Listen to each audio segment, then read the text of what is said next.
Hey everybody, the purpose of this video is to give you a really quick overview of Google Docs and how we use Google Docs both professionally and with our students in Colonial School District. So not only is Google Docs a word processing tool, but it's also collaborative. That means that multiple people can work on one document at a time, in real time.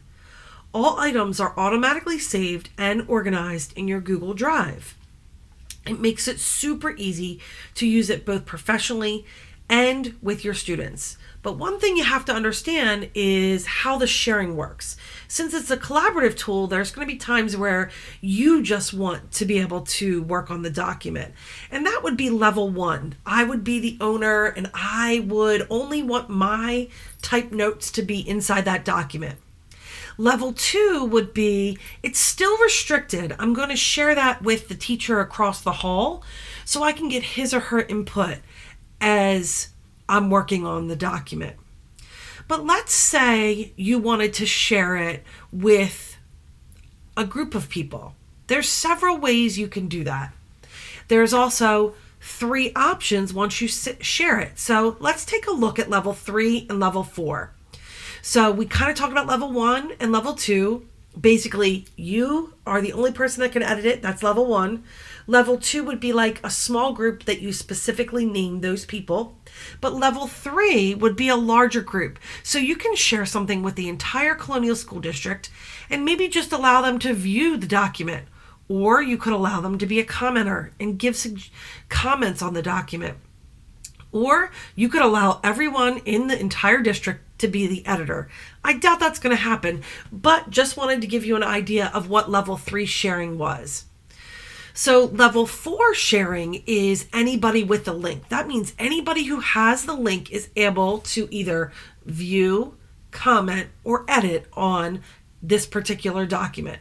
So you would select for level 4 anyone with the document, and then you would select if you wanted them to just view it, if you wanted them to be able to comment, or if you wanted them to be an editor. You can use this share setting and share that direct link with people, and you won't get all sorts of hacking or anybody getting into your document because there's a very specific URL for your document, but it's important that you understand these 4 levels of sharing. So let's take a look at what they each do. If you are a viewer, you can view the folders and files. You can make copies. If you're a commenter, you can do that, but you can also make comments, make suggested edits to the document. If you're an editor, you have all of these choices. I'm not going to read them all to you, but if you'd like to take a minute to read them, please pause the video and go ahead and read them. And the last one would be if you're the owner, you have full, complete access to this document and you can change even the ownership of the document. So this was shared from Casey Bell. We're super appreciative. And let's now see how this plays out when we use this with our students.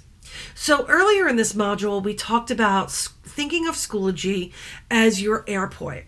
So let's say we're taking a flight from Schoology and our destination is going to be Google Docs. It's super easy when you're using Schoology. You'll have the students access Schoology and then they'll go directly to Google Docs from Schoology. So let's say you have this self-discovery journal that you'd like your students to do. It's a Google Doc, but you need everybody to have their own copy, and you need Johnny to write on his and not show up on Sarah's. It's super easy to do that when you're using Google and Schoology combined together. So we're going to take a look at my sandbox course, and you can see I have an assignment here. So I added an assignment and I called it the Self-Discovery Journal. Once I'm in here, this is the teacher view. I can see what the assignment is.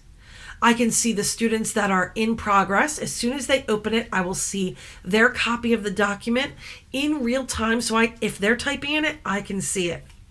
And then submissions, these are any things that would be submitted to you. It looks a little different for the students. All they're going to have is assignment and then my document.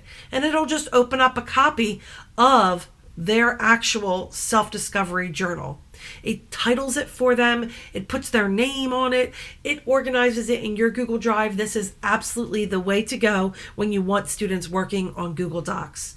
I hope you enjoyed this quick introduction. Thanks for watching.